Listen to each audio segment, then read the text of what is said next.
All right, guys, here we are starting a new fiber laser install, and we'll talk a little bit more about the company here shortly. But the first few video clips you saw there are just some of the random issues that you can have starting up a machine. You saw the light button was activating the lock, and the lock button was activating the light. We had a major air leak on the pneumatic cylinder that opens and closes the door. Always little kinks and things that you have to work out.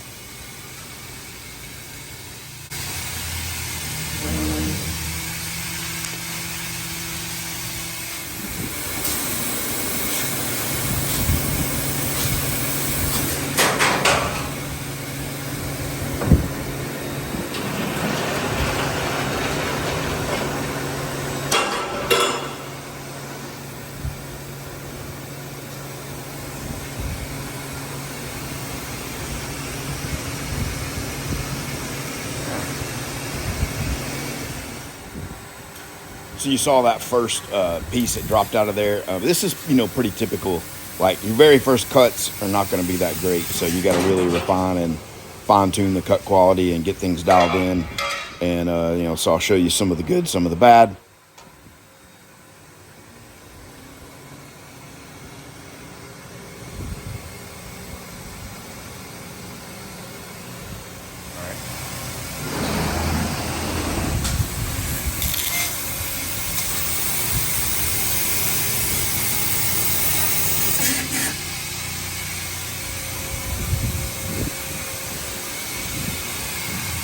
If it like that or not. It came out, but it was sitting in there. It's magnetized. Yeah, it's got that flaky stuff on it.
Good.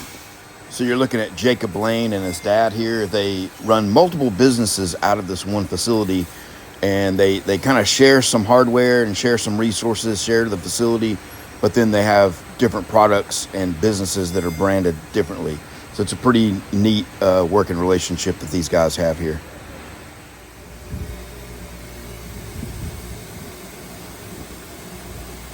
So this is a little enclosed 4x4, what some people refer to as a, quote, cube laser.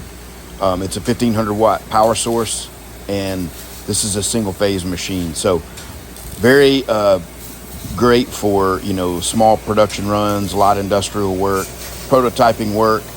And this is actually a ball screw driven machine, and I'll show you that in a little more detail in a bit.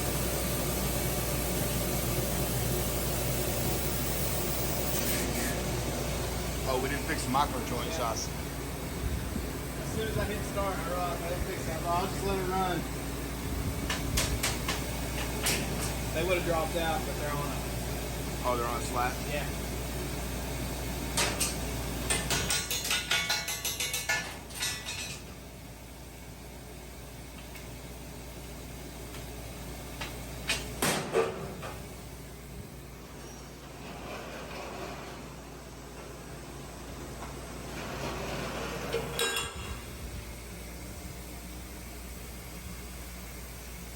So this edge right here that looks pretty rough was probably where you had it real close to the edge right there. Always great in situations like this where the customer has parts that they make for their business, production related parts that we can actually use to do training on, work out, nesting strategies, micro joining, lead positions. And then while we're actually cutting real parts that they can use, we can refine the settings, dial in parameters, and figure out what the best recipe is to get the best result for these particular parts.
So this is a gusset here that they use for one of their products called the Omega Boat Step. And, I think we're going to show you some details about that here in a little bit. But you see how nasty and rusty the bottom side of this was, and it actually still got a pretty good result. But, if you're new to fiber lasers, they're not like plasma tables where you can just cut right over rust and paint and anything and everything. Normally, if you cut over a rough looking piece of material, it'll give you a bad result.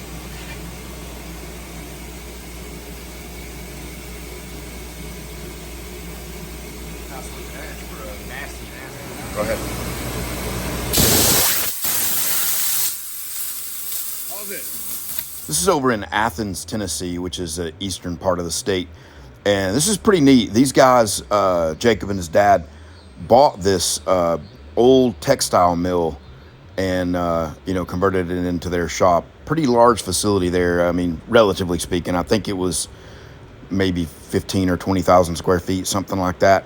But it's pretty neat. You see all the windows and the individual, AC units there. I guess it was maybe in the 70s, 80s, and maybe even into the 90s, it was still running production, textile manufacturing out of there. But obviously none of that is happening in the U.S. anymore. So it's pretty cool these guys could repurpose it. There's the top step. So does this get permanently mounted on the boat? Yeah, U-bolts here. So this will be your tongue of your trailer. Oh, on your trailer. U-bolts, Okay, yeah. so you can get up on the bow. Yeah, on the boat. So, like that, and then we got a big one here. Was that just for bigger boats? Yeah, walleye boat, ski boat. I got you. What are these? 5-gallon bucket holders for lawnmowers. So they go on the frame of your lawnmower here with a back plate. 5-gallon bucket, you put your trash in. Where do you market those at? Bucket holders, I think they're on Amazon for $80. Front drill guards for a BX Kubota tractor. I got you. The factory guard is right here. And the problem with it is, The plastic. it's a piece of crap. This right here folds out, but it snaps in and vibration, and the loaders come down and crush them. So on mine, It's also pretty thin, isn't it? yeah, the whole guard flips forward. And the center of mine is 3/16. Ah, gotcha. The side's a Okay. quarter. So this is a two-piece. So this Yeah. bolts to that. I got you. Yeah, and then it hinges. The bolts are the hinge at the bottom with a nylock nut, and then it's got a pull snap pin that allows you to open it. Is that an optional design? That's an there? optional design. Yeah, I've got about 4 or 5 different colors and designs. And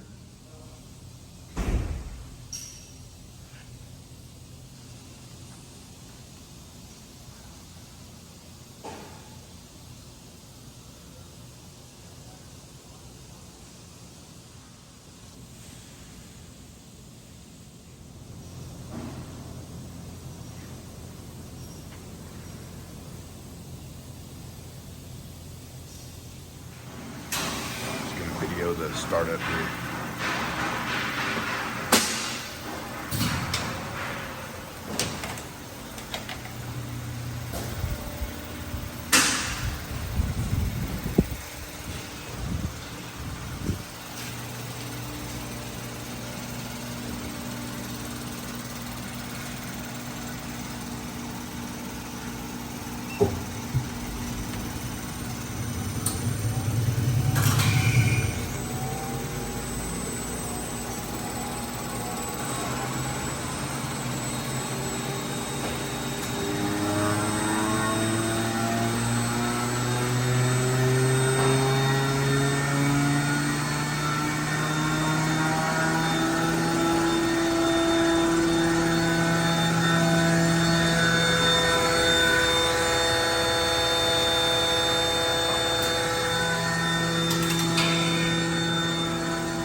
So here's a little small production run, and we did a little training on this one using the built-in nesting built into this machine, and showing that with oxygen cutting how critical it is to jump around. You can't because oxygen cutting with a laser puts a lot of heat input into the material. You can't just cut part after part in a series of rows. You have to have the machine moving around to allow certain areas of the plate to cool in between cuts. And so we were working on that here and cut a nice little order of these boat step gussets that you saw earlier.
Hit a little funky spot in that pierce. You see that hot spot it created there, and it didn't drop out either. So that's probably not going to be a good part. You try it and see. It's probably not going to fit though. Nope. One's 19,000. So here we're moving up to around the max thickness of 1500 watts, and you can kind of see here that the piercing becomes more finicky. Sometimes you get a great pierce, the next time you don't. This was also at a flat bar, which can be even more of a challenge on fiber lasers. But instead of just cutting random parts, we were actually working on tolerances and showing how to use curve compensation to really fine tune a hole, for example, to get it to fit how you want it.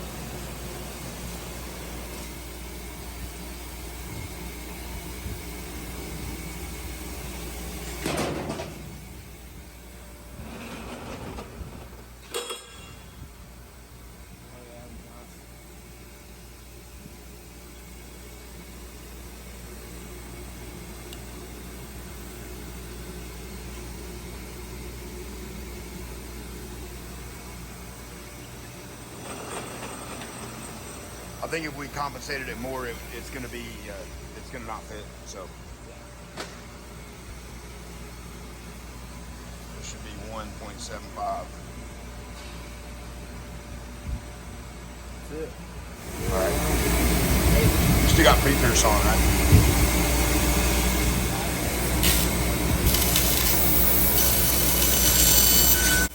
So we continued to doctor up the pierce to try to get a very forgiving pierce, but you'll notice we don't have any molten blowing up or anything like that, but it's also very conservative. And I think it's super important when you dial in a machine and you're going to leave it for a customer that you leave the piercing in thicker material near the max pretty conservative, because if you walk away and you have an aggressive pierce, the next week they may throw a sheet up there, and the next thing you know, it's blowing molten up and making a big mess. So that's usually how I try to leave it, even though, you know, you may be able to get a faster pierce. It's not as resilient.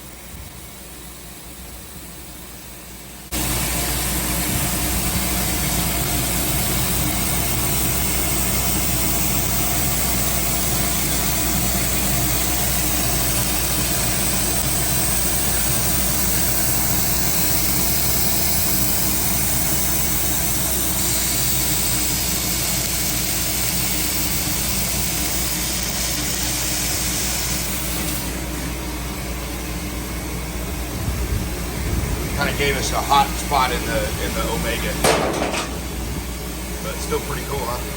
See the big fat gusset.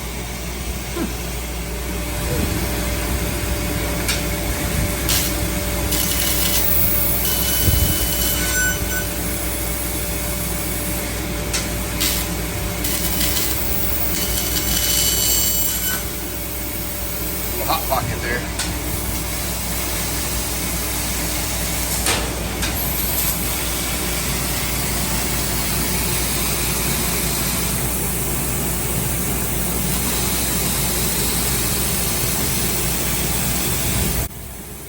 So as you get the thicker and thicker plate in a lower powered machine like this one, you have to get creative about how you work on the corners, because you know, the corners can get super hot and just sort of melt it away.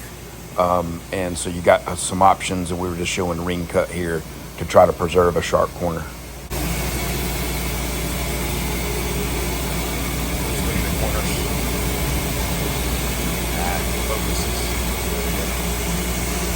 Nice.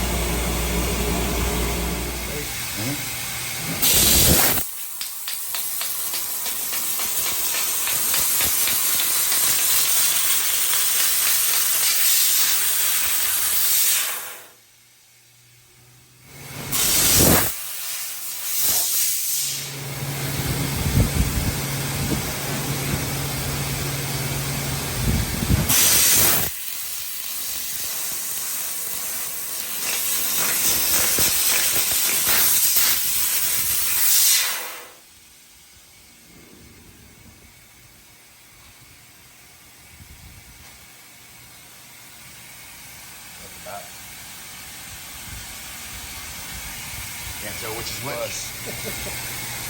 There we go.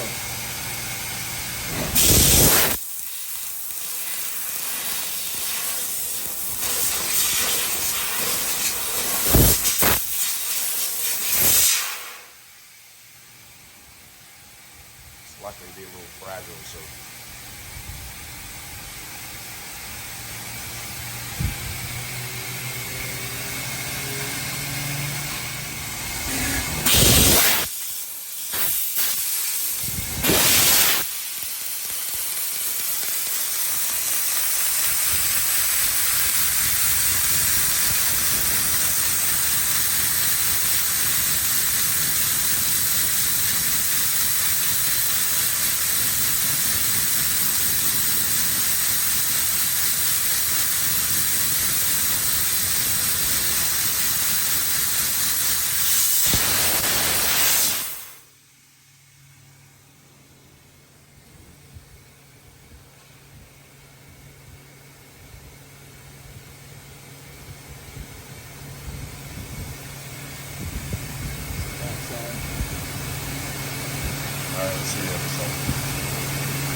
that's like perfectly clean, no burr.